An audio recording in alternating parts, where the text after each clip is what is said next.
Today we'll look at syntax parsing.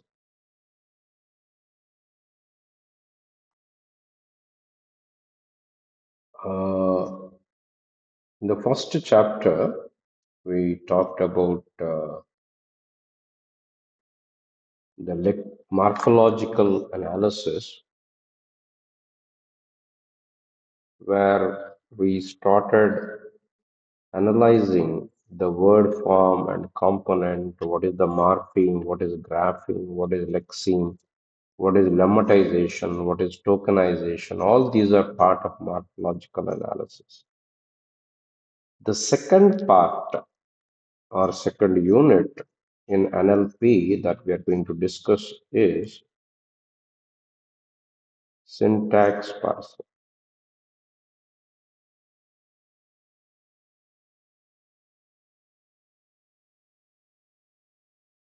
Syntax parsing.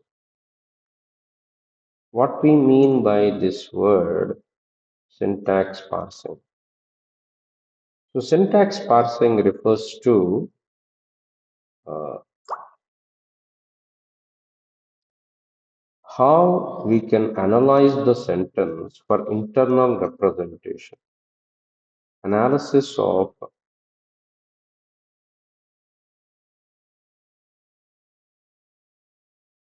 internal structure.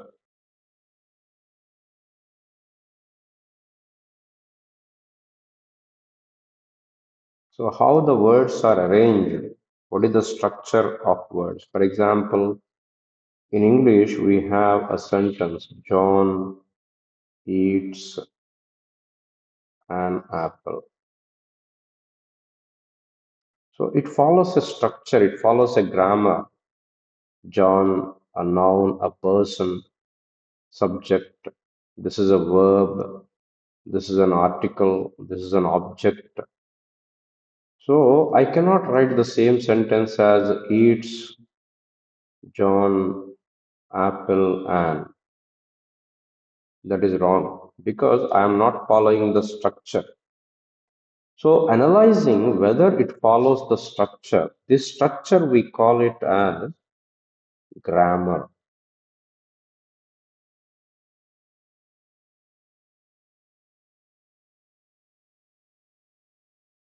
Grammar. So, what is a grammar? Grammar is something which is defined for every system. So, you know English grammar, you know Telugu grammar. Similarly, for NLP parsing, what is parsing? Analyzing a given input, whether it is following the given grammar or not.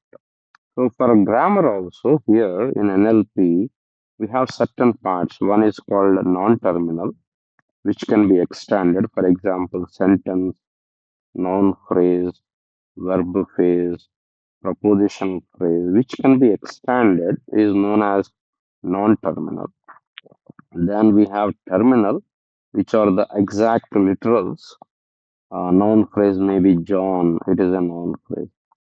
So that is a literal. Then we have production rules, something like noun is John. This is a production rule.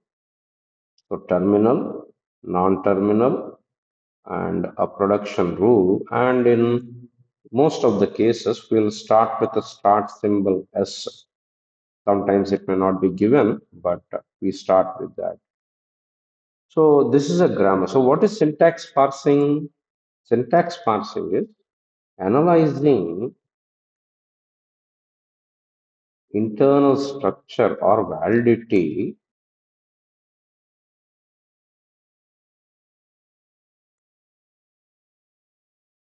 as per the given grammar. As per the given grammar, this input sentence is valid or not. Or otherwise, what we are trying to do is we are trying to analyze whether it is following the grammar or not. That is what the syntax parsing will do. So you also know that syntax parsing deals with the grammar, semantic parsing deals with the meaning. So syntax validation of grammar,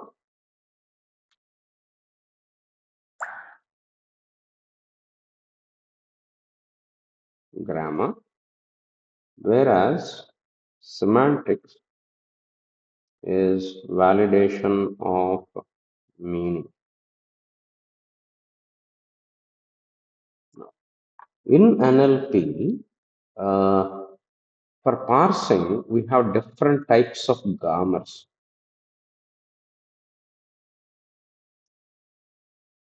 We have majorly four types of grammars. Of course, we'll be using only one type of grammar in NLP, but it is obvious to know. It is we should know about what are the different types of grammar. This was called Chomsky hierarchy, named after Noam Chomsky, the father of linguistics. So he classified them into four categories. First category, type 0, which is also called uh, unrestricted grammar. Unrestricted grammar. That means on the left hand side, you can have any number of literal, terminal, non-terminal, and on the right hand side, you can have any number of symbols. There are no restrictions. There are no restriction at all in the number of terminals or non-terminals on the left hand side and right hand side. This is very, what we say is, on the left hand side there should be at least one non-terminal, but you can have any number of non-terminals on both sides. There are no restrictions. So this is a theoretical grammar. We will not be using it. It is only hypothetical. Second one, context sensitive grammar, which is also called type 1 grammar. Type 1 grammar, where the restriction is that on the right hand side, the number of non-terminals on the left hand side should be less than or equal to number of non-terminals in the right hand side. You can have terminals and non-terminals in the right left hand side, but the number of non-terminals in the left hand side should be less than the right hand side. So there is a restriction. What we are doing is, here we can have any number of non-terminals and here we can have any number of non-terminals. But generally when you are deriving, if this has a higher number and if this has a lower number, then you will be missing many production rules. So what we have done is, LHS is less than or equal to RHS. That means you can have at least you can one non-terminal here, but when you do that, here it should be more. So I can write A, B, C, D, so that is context sensitive grammar. Now we are coming to the third grammar, which is important in our context, context free grammar. Here, this is used in NLP mostly. So let us focus here on this. What we do in NLP is, in CFG, left hand side only one non-terminal.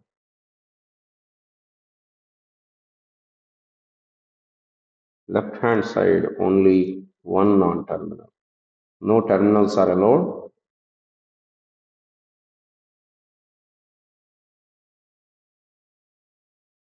This is CFG. Or you can write noun phrase is equal to noun, noun. Verb phrase is equal to verb plus noun phrase.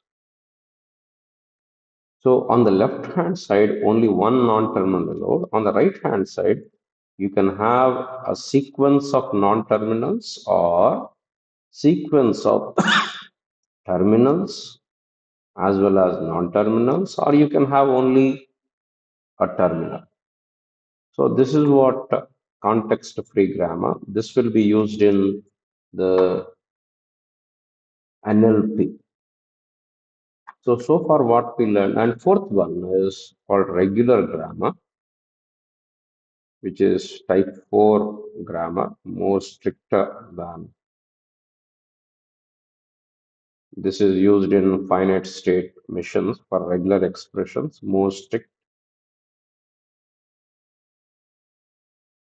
So as NLP students, we'll be dealing more on context-free grammar.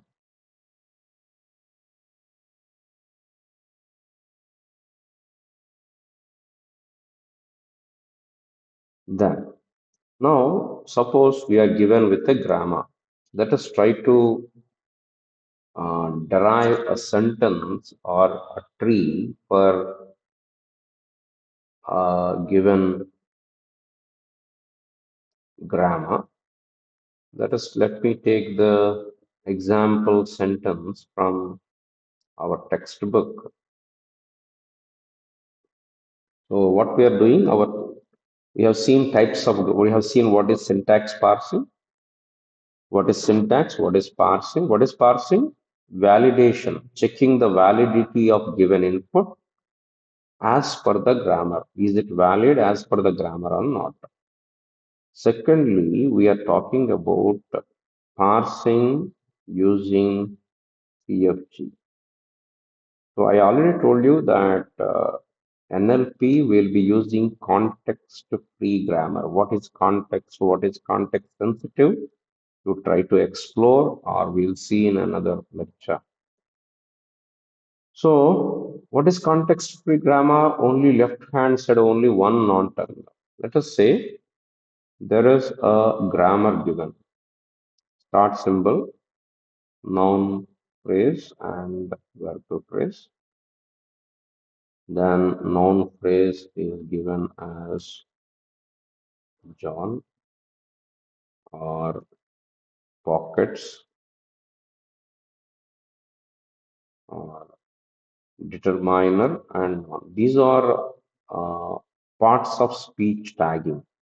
Determiner and noun phrase and propositional phrase. Then these are all grammar rules, production rules. Verb phrase is verb and noun phrase. Another rule is you can either use this one or verb phrase and propositional phrase. So bought verb is bought.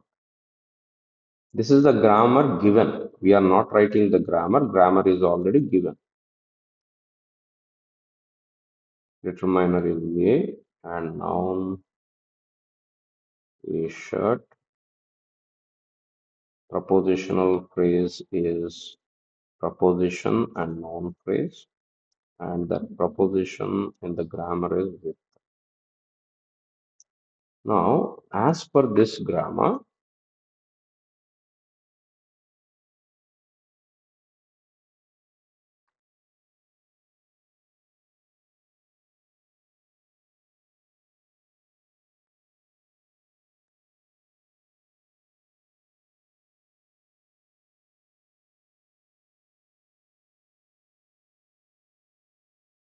let us say my input sentence, this is the grammar, and the input sentence to be passed is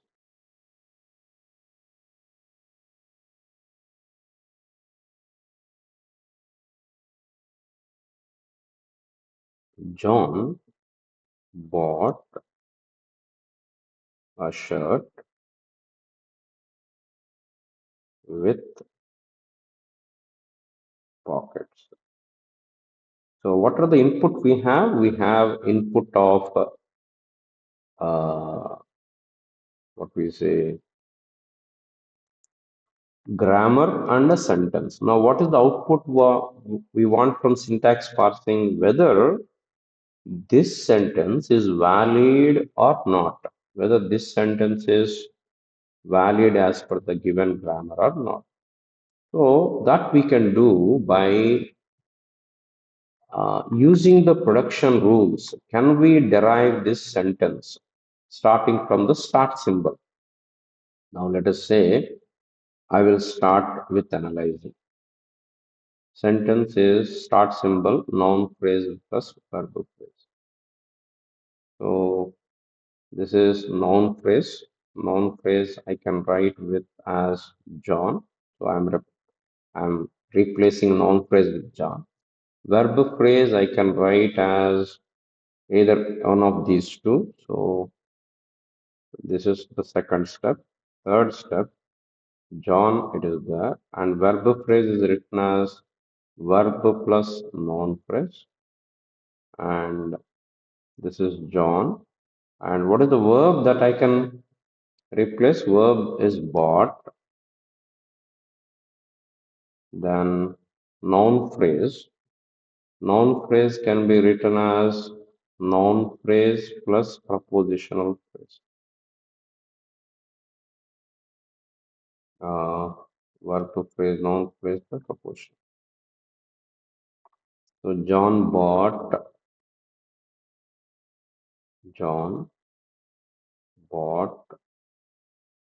that we expanded. Noun phrase can be written as determiner and noun. Noun phrase can be written as determiner and noun. This is the propositional phrase. And John bought. Determiner is a, noun is shirt. Propositional phrase can be written as proposition and noun phrase. And John bought a shirt. Proposition is with as from the grammar. And noun phrase is pockets. Now, if you see, we could derive the whole sentence with start symbol S. So, because I could derive the whole sentence using the production rules, what we say is this sentence is valid as per the grammar. As per the grammar. Why? We started with start symbol S and we could derive all the sentence from start symbol. We can also go back, we can start with John and we can replace each one by its non-terminal. And if we go back to the start symbol S, then also we can say that it is valid sentence. So here if you observe, every time what I'm doing is I'm expanding leftmost. First I expanded this one, then I expanded this one, then I expanded this, then I expanded this, then I expanded this, then I expanded this, then this one, this one. That means every time in the equation I'm expanding leftmost. So this type of derivation is known as leftmost derivation. Otherwise, if you chose to expand the rightmost verb phrase in the beginning, then it is known as rightmost derivation.